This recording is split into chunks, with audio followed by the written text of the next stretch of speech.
আসসালামু আলাইকুম ওয়া রাহমাতুল্লাহ।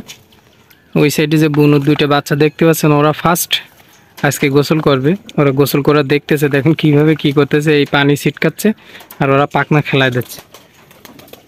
দেখেন পশু পাখি হাতে কলমে কিছু শিখাই দেওয়া লাগে না, ওরা দেখে দেখে এক দুইবার দেখে মনে করেন যে গোসল করা শিখে যায়। ওরা কিন্তু এই ফার্স্ট আজকেই গোসল করা দেখতেছে, এর আগে দেখিনি। গত একদিন আগে ওরা বাইরে বাইরে হয়েছিল, আর আজকে ফার্স্ট দ্বিতীয়তম ওরা বাইরে বাইরে হয়েছে, এর আগে ওরা বাইরে হয়নি। আর ওরা উঠতেছে মানে 4-5 ফিট উপরে উঠতেছে উড়ে, সেটাও এই 3-4 দিন আর কি, 2-3 দিন হয়েছে উঠতেছে। এখন ওর মার সাথে বাইর হয়েছিল সকালে, ওই মার সাথে না সরি বাবার সাথে। ওর মা তো আবার ডিম নিয়ে বসে আছে আর কি। এখন পানিটা ঠান্ডা, টিউবওয়েলের পানি, ঠান্ডা পানি ওখানে দিছি।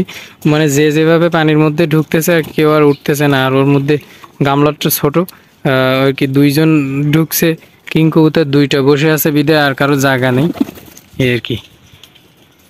দেখেন ভাবতেছি পানির একটা বড় পট তৈরি করবে। এখন কি দিয়ে যে তৈরি করবে এটা মাথায় আসতেছে না, কিভাবে কি করা যায়।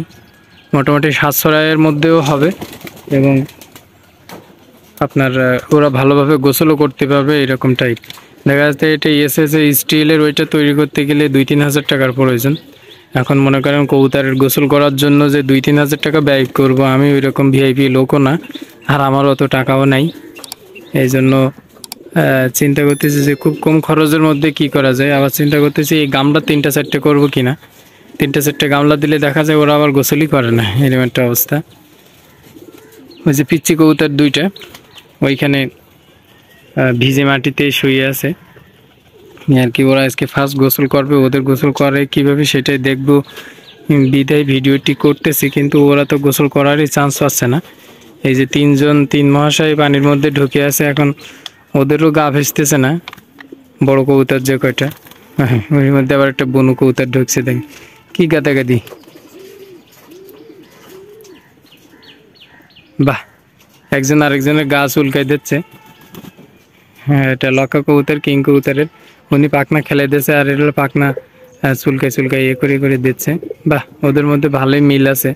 এটা দেখলেই আসলে অনেক মজা লাগতেছে। ওদের ভাষা একজন আরেকজনের ভাষা বোঝে, কেটা কি বলতে চাচ্ছে। হয়তো পাখনা উঁচু করে বলতেছে যে আমার এখানেটা একটু চুলকাই দিয়ে চুলকাচ্ছে, তাই মনে হয় ও চুলকাই দিচ্ছে। ধন্যবাদ সবাইকে ভিডিওটি দেখার জন্য। আর আমি কিছু ভিডিও আগামীতে করব, মানে করার চিন্তা ভাবনা করতেছি কয়েকটা বিষয় নিয়ে। আসলে সেই বিষয় নিয়ে যে ভিডিও করব, কিন্তু ভিডিও করার মতনই আসলে মন মানসিকতাটা তৈরি করতে পারতেছি না। মানে ভিডিওতে যে কথা বলবো সেই কথাটা বলার মতো আসলে মুভমেন্টটা হচ্ছে না। কারণ কিছুদিন যাবত একটু কেমন জানি লাগতেছে, মন মাথাটা ভালো না। এই জন্য এই ভিডিওতেও বুঝতে পারতেছেন আমার কথার অবস্থাটা কেমন, ভালোভাবে কথা বলতে পারতেছি না আর কি। একটু অসুস্থ ছিলাম, সব মিলেই সব দিকে সমস্যা।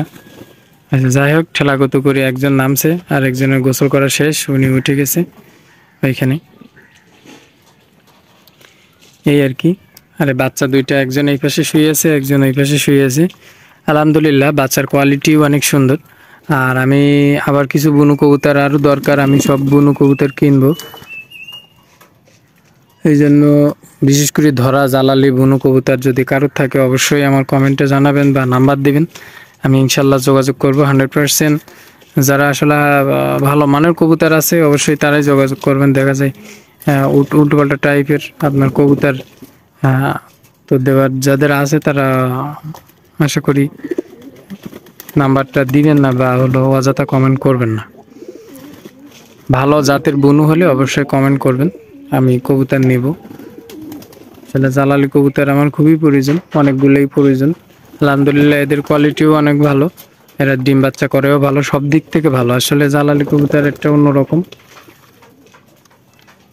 আর কি। এখানে দেখেন, এখানে গোমার পাত্রটা রাখছিলাম, ওনা খাইতে দেরি হয়েছে, ওনারা নিজেরাই ফেলায় মোটামুটি লাইন ক্লিয়ার করে ফেলছে। যাই হোক, আজকের ভিডিও এই পর্যন্ত। ভালো থাকবেন, সুস্থ থাকবেন, আর আমার জন্য দোয়া করবেন, আমার কবুতরের জন্য দোয়া করবেন, আমিও সবার জন্য দোয়া করি। আমার চ্যানেলে যারা নতুন আছেন অবশ্যই চ্যানেলটি সাবস্ক্রাইব করবেন, আমার ফেসবুক পেজটি ফলো করবেন। আমার ছোট্ট একটা টিকটক আইডি আছে, কিন্তু টিকটক আইডিটাও ফলো করবেন। আজকের ভিডিও এই পর্যন্ত। আসসালামু আলাইকুম ওয়া রাহমাতুল্লাহ।